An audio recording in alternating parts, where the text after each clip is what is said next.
Monsieur Macron, vous avez qualifié les massacres d'Israël à Gaza de honte. Vous vous êtes engagé à prendre des sanctions et à les renforcer. Or, qu'est-ce qu'on apprend aujourd'hui? Qu'un navire va charger 14 tonnes de mitraillettes fabriquées par la société française Eurolix dans le port de Fos-sur-Mer ce jeudi 5 juin à destination d'une société israélienne qui s'appelle IMI. On apprend que c'est le 3e voyage depuis le début de l'année, le 3e chargement de pièces militaires à destination d'Israël. Que jusqu'ici, M. Lecornu, avec hypocrisie, a déclaré que c'était du matériel qui était livré en Israël, mais qui était destiné à une autre exportation derrière. Or, il apparaît que ce matériel a bien été utilisé dans des crimes de guerre commis par l'armée israélienne. La demande est simple, M. Macron, intervenez tout de suite, empêchez cette livraison d'armes à Israël pour désormais interdire à la société Eurolix de livrer des armes à Israël. Sur les armes,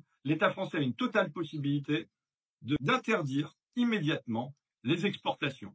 Donc, c'est de votre responsabilité, à vous, pleine et entière, de faire le choix aujourd'hui de laisser ou non des armes être livrées à Israël. Faites un embargo dès ce jeudi 5 juin sur les livraisons d'armes à Israël. Faites un embargo sur tous les produits à destination d'Israël, comme on l'a fait pour l'Afrique du Sud du temps de l'apartheid. Si vous ne le faites pas, heureusement, le peuple est là.